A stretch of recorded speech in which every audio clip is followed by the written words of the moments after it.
Dukes of Horror podcast. I'm H. Duke. I'm a horror writer. And I am Screwloose. I am a filmmaker. And Episode 2. Yeah, episode 2. We're brother and sister. I think that's probably important, but Yep, brother and sister. That's why we're the Dukes of Horror. yeah. So we got feedback. We got some feedback off of the first episode from our grandpa Haley. He said we need to tease each other more. I saw that. I'll do my best. You'll probably be better at that than me. Well, I don't want to try too hard because I don't want my teasing to come off as I'm just being mean to Haley all of a sudden because I'm trying too hard to tease her. That's probably how it would go. So I don't know. Got to try and be as natural as possible. We'll see. Yeah, for sure.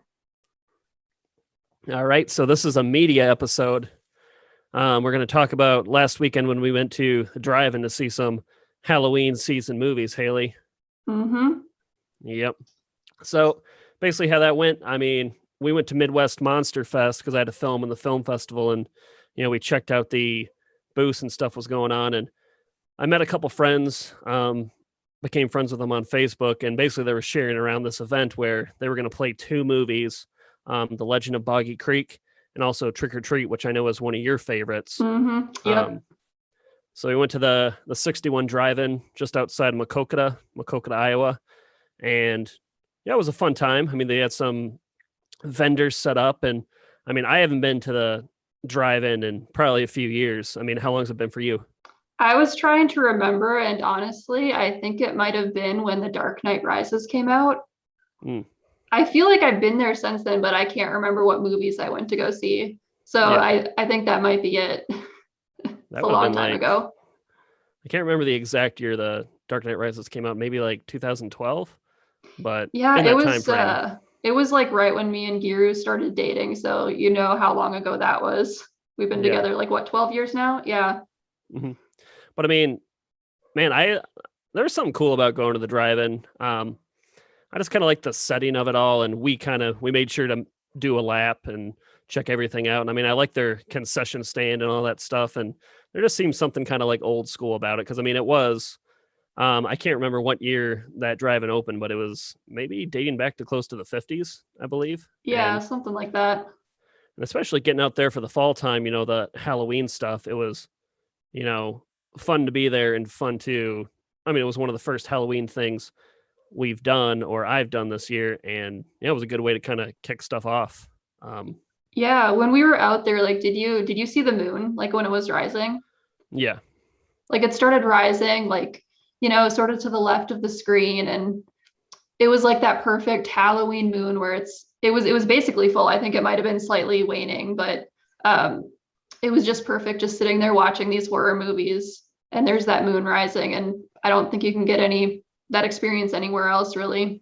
Yeah, I mean, it totally fits, and especially because, I mean, I've said this same rant a number of times where, I mean, I'm a big fan of The Last Drive-In with Joe Bob Briggs, the movie critic who he calls himself the only drive-in movie critic, and he points out, I learned this from watching his show, that the drive-ins and horror films have a very tied history to one another, because basically back in the day, most of what drive-ins played were horror films because major studios thought it was lowbrow to put their films into drive-ins. So they had to approach these, horror filmmakers, these independent horror filmmakers who also weren't able to get their films into cinemas for kind of the same reason. Cinema owners thought it was lowbrow to play these films. So it was just kind of like a mutual relationship. So most drive-ins were all about horror back in the day. And yeah, I mean, they don't, and nowadays, like most of the drive-ins, they play the family-friendly films. They don't play those horror films. So I actually think, and I've said this a number of times, that I think they need to have like a classic horror movie night or a grindhouse night, just kind of like what we went and saw, seeing these 2 films. Yeah, for sure. I think they would definitely have some interest in that. Yeah. I mean, then do you want to talk about the films now? I mean, yeah, we can go and start talking about the films. Oh, before we start, we should point out that John is wearing his suit, his jack-o'-lantern suit. Jack-o'-lantern suit cost me, shipping, like probably $75. So probably a good investment. Yeah, you'll get some years out of it. Just don't gain any weight. No, I'll try not to. I mean, it's an extra large. I think it gives me a little bit of wiggle room, but Yeah, I'll try and keep my weight in check. There you go. Um, so I'm going to kick us off talking about this first film because I mean the first film we saw was The Legend of Boggy Creek. Came out in 1972. It was directed by Charles B. Pierce and it stars Willie E. Smith, Jeff Crabtree, Vern Stearman, and Buddy Crabtree. And I mean I haven't heard of any of those actors, but basically the film is about it's a documentary style drama about the folk monster, a Bigfoot like creature that lives outside or has been sighted in and around Folk, Arkansas. And I don't know, what were your initial thoughts of this movie, Haley? It was interesting to see. It was definitely a movie from a different time, a lot like slower paced. I don't really Mhm. watch a lot of movies from the 70s, but it was definitely very slow paced. Um, was it, so I'm not really sure, like, was it like a real documentary or was it a mockumentary? That was just, I mean, I pulled that synopsis from IMDb, and that's what they kind of said. I mean, my impression of it, it's kind of an experimental film because there's actors and they shoot these narrative style scenes, but it is kind of most of it is narration running over it, kind of narrating what you're seeing like a documentary. So it was kind of this like experimental combination of a narrative film with documentary elements, and I enjoyed it. I mean, I don't think it's a movie I necessarily need to watch again. I think it was worth the experience, especially at the drive-in. Hmm. I love cryptids. I love monsters. So hearing about, I don't think I've ever heard of the folk monster. So learning about this Bigfoot style creature who seems a little bit more violent than your standard Bigfoot. It seems like you don't hear a lot of stories about, Bigfoot trying to attack people, which this folk monster was trying to do that. And some, scenes like the one where he's stalking outside that house and everybody's freaked out, stuff like that. I mean, overall, I like the film. I like the film enough. Um, yeah. Yeah.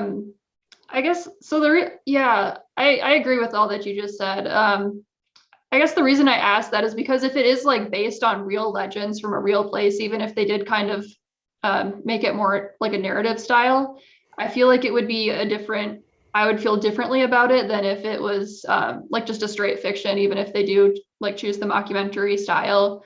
Um, I like it kind of didn't really go anywhere. Like I felt like they wanted to be able to not have that creature be bad or evil, but they wanted to still have those like same scary bits. Like you said, he was like stalking around outside of that house, and there was like a scene like probably towards the first third of the movie where a cat sees this creature and dies, but it's not that the creature killed the cat. The cat was frightened to death.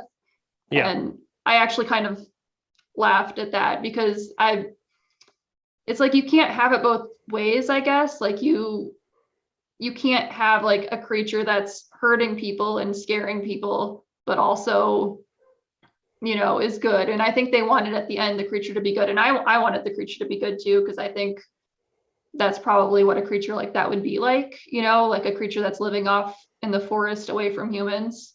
Um, but yeah, it was definitely a creature film. I'm glad I watched it. Like you, I probably wouldn't watch it again, but I don't think I would have ever had that opportunity to watch it anywhere else. So Yeah. I mean, they did a good job at making the monster sympathetic, is what I kind of thought, mhm. because they kind of show that he wanted to kind of hang out around town and around civilization. And one of the narration points out that he, he really just he wanted to kind of be around people, and people would eventually, like, he gets shot by a kid with a gun and stuff, and eventually has to kind of disappear for a number of years because he realized that these people are trying to kill him. And it's kind of sad because they basically point out he seems to be the only one of his kind, so he's Mhm. really out there alone. And he didn't want to hurt anybody initially, but after a while he figured out that these people aren't my friends, and so he got a little bit more aggressive about stuff. So yeah. Yeah, for sure. And I do think it wasn't just a film about the creature. It was more a film about this community. Like they had entire scenes of, kids going off into the backwoods and talking to the older people who live in the town. And I do feel like that stuff sort of overshadowed some of those elements with the creature. Um, I don't know about you, but that Travis Crabtree song, there was a whole scene in this movie where they were showing this kid like taking his canoe off into the backwoods, and his name was Travis Crabtree, and they had like an actual song about him, and I'm sure it must have been written for the film actually, but I've had that song stuck in my head for like a week. Yeah. Yeah, I don't know. I guess I'd tell people to check it out, but also I think there's a lot of people who aren't really going to be that into it. Um, yeah, it was a good kind of kickoff to the Halloween season. But Mm-hmm. now we should probably you're gonna introduce this film because I know you're excited about this one because this film, the second film on the double feature, is one of your favorite Halloween films. Yeah, it's Trick or Treat by, I know his last name is Doherty. Sorry, I didn't have any notes pulled up for this, but Mike Doherty, I believe. Is that correct? Do you remember what his name is?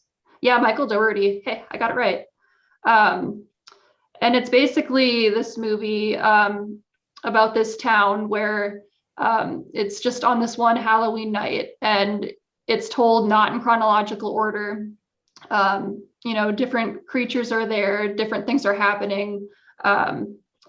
Different legends are being played out, and it's all brought together by this little creature who they don't ever really introduce his name in the movie. But we all know him as Sam, and he got his name from Samhain, which is spelled Samhain.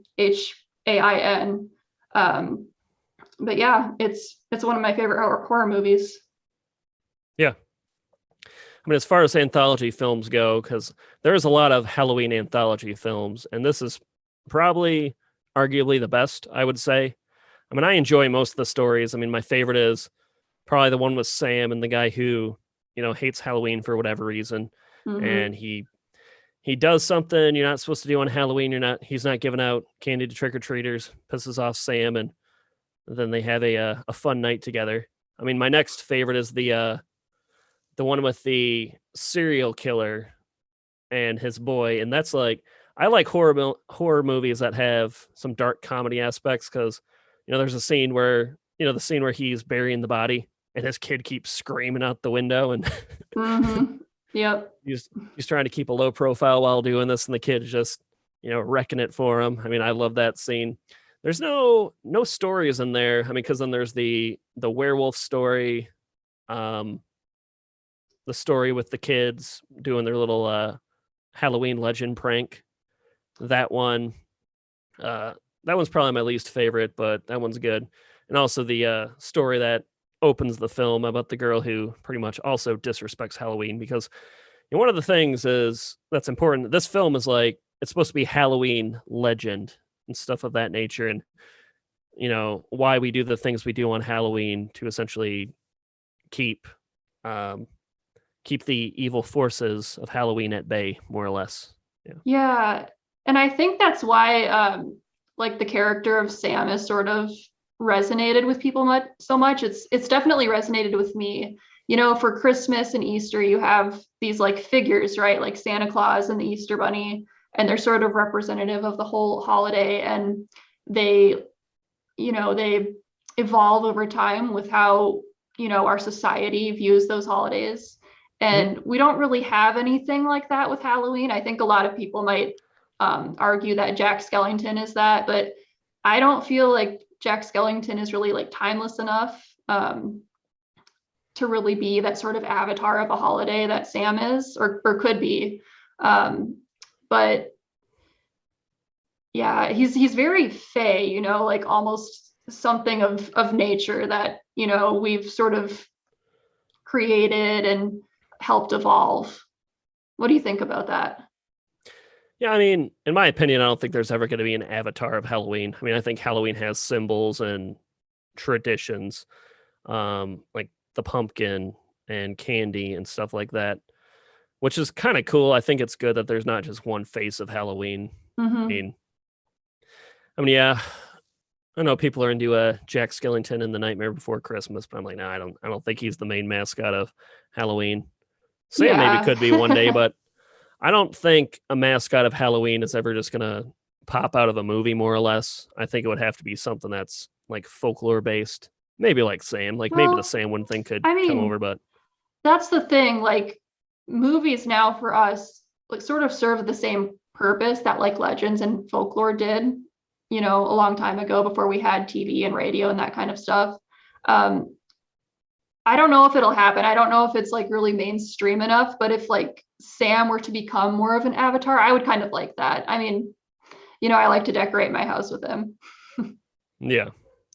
Well, maybe, but yeah, I kind of don't see it happening. A mascot popping out of a movie, but just Sure. my opinion. Maybe I'll be wrong. Who knows? No, I don't Um, I don't think you're wrong. I just think I would like that. certainly. Yeah, Trick or Treat though, the movie itself, it is one I end up watching every year. It's a good one. It's a good one to put on in the background because I like my Halloween movies to have. I mean, I like the ones that take place in a town and they really go for that Halloweeny vibe and they have good setting and just good that Halloween ambiance going on.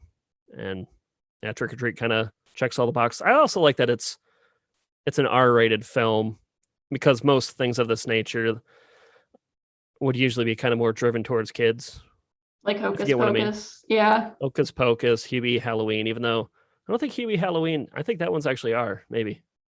It seems like it's a kid's movie, but I think maybe they shot it in a certain way where they could easily make it into a PG-13 movie if they needed to. Because movies do that sometimes because they might shoot it with the intent that they could make it R, but they always kind of have ideas in their head about making a film PG-13 because PG-13 films just make more money than R-rated movies.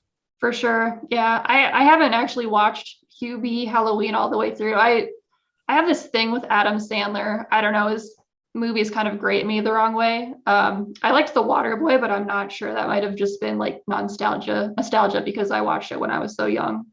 Yeah. I have another question for you about Trick or Treat. Do you remember the first time you watched it? I think it would have been at mom's house years ago, maybe when I was still in high school. Probably because of you, because I think you were pretty into it even at an early age.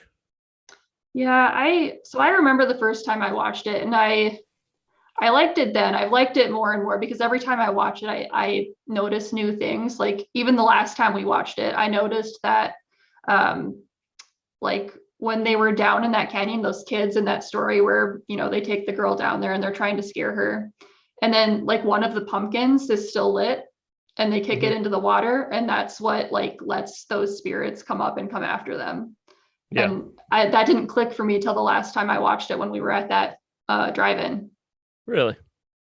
That's pretty cool because I mean, I caught that right away, but it's always cool when there's something about a film. Like you should be able to watch a film and have, new experiences each time if it's a really good film. I'm not saying every film has to be like that, but the ones that are like that are pretty cool. So yeah, it's good that you had that experience. Sure. And so like I think the one, story in this that everyone always remembers is like the werewolves, because there's that twist at the end, Hmm. where you think that they're like these helpless girls, right? And there's this person stalking them, but then it turns out that they're, the monsters themselves. Do you remember like finding that surprising? Because I Yeah, I kind of. personally kind of feel like watching it now, like that sort of trope where it's the innocent looking person who ends up being the villain or whatever you want to call him, the monster. I feel like that's sort of like more common nowadays. When I first saw that, I was at an age where I hadn't been, I don't know, I hadn't experienced a lot of twists like that. So it was kind of surprising. And also that scene itself, when they start transforming into werewolves, it's executed in a pretty grotesque manner where their skins are like suits and they have to like, cut them off with their nails and stuff. Mm-hmm. So I remember just, yeah, it's surprising partially just because it is surprising and then partially because of that execution of how grotesque that moment is when they're all turning from these beautiful girls into the designs on the werewolves are pretty disturbing. They're not meant to be like beautiful looking werewolves, at least in my opinion. Like you have beautiful looking werewolves in certain movies, and then you have ones that are like The Howling or this movie where, yeah, there's a little bit more kind of slimy and gross, in my opinion. Yeah, for sure. It is very cool. Like you said, the way they have to cut it off. And then there's that one shot where Anna Paquin is like sort of howling and then her mouth like elongates as she's howling. That's really, really well done. Yeah. Well, trick or treat is it's one of the main reasons I keep my pumpkins. I let my pumpkins burn out. Like I put them outside the door. I kind of developed a little bit of a, like, I'm not totally superstitious, but I'm just like, you know what? I am going to put my pumpkin outside the front door and keep it lit. In my mind, when it burns out on its own, it's like, all right, you've done everything you were supposed to do. And, no evil spirits are going to come in through your front door at that point. So yeah, I usually make a point to, I don't know, like mom has come out and blown them out one time and I ran out and lit it back up. And she's just like, oh, what can you do? And also, yeah, it's just a film with I like it. I don't know. Initially, it was like one of those cult classic films. And I'm guessing you were in the cult pretty early on and then you showed it to me. So I was probably like the second wave of the cult following of Trick or Treat. So yeah. So my experience with it was like this movie that I had just seen. Like I think this was back when, Blockbuster, maybe not Blockbuster, but Family Video was still a thing, like one of those movie rental places. And I just pulled it off the shelf and watched it and I liked it. And it didn't seem like anyone knew what it was. And then all of a sudden, 5-6 years later, you're going to Spirit Halloween and they've got like, the little Sam greeters and like Sam headlights that you can hang up from wherever. Yeah, I mean, it's definitely grown because I think I told you it seemed like it was a direct to DVD release. I need to check that and make sure that for sure, but I just seem to remember that movie did not get put in theaters and was just kind of sent out on DVD. I think that's right. It was direct. There was some reason that they didn't like publicize it the way that they should have, the way it deserved to be publicized, basically. Yeah. I think there was another movie that came out that same year and they were wanting to push that one more. They didn't want this one to be competing with it. Which is Studio. Yeah, the Studio. So that's why they didn't give, I think, I don't want to say that for sure, because to be honest with you, I don't have anything to back that up, but that's what I think happened with it. Well, it's possible, and maybe it was unfortunate, but it also seems to work out because, as you mentioned, I mean, you go to the Halloween stores, and it's got its own section now. It has a growing, presence in that of like the top Halloween movies you need to watch each year. So it worked out for it in the end. Yep. You know what I find particularly, like, speaking of stuff you see at the Halloween store, I find those adult Sam costumes like particularly unsettling.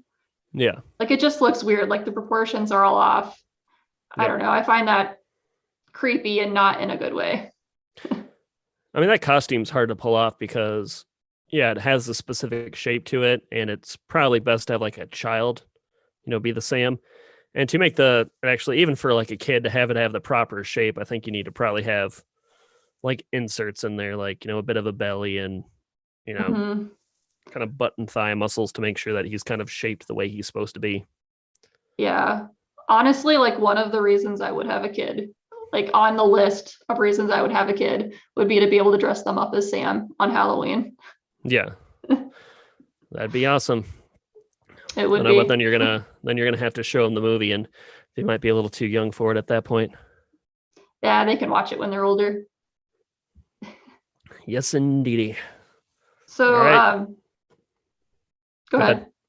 Well, I was gonna ask, do you know like what all the rules are in the movie? Not every single one. Keep the pumpkin lit.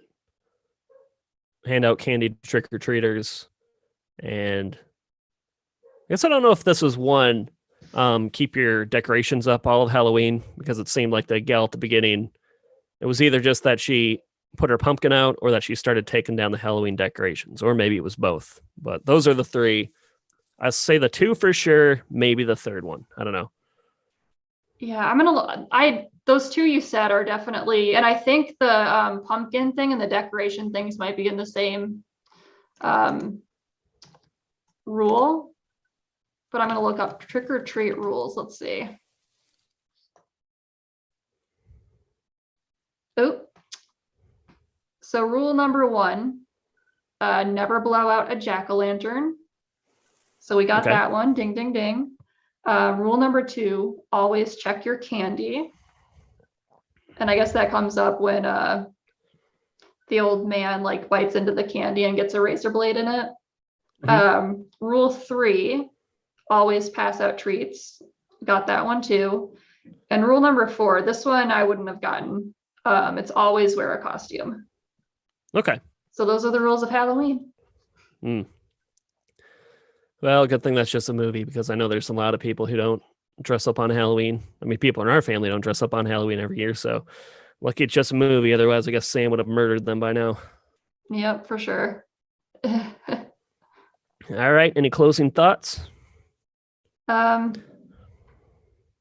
Always check your candy. Always check your candy. All right. Signing off. All right, everybody. You're listening to the Dukes of Horror Halloween special. I'm Screwloose, the filmmaker. And I'm H.H. Duke, the horror writer. Have a good one. Happy Halloween. Bye. Bye.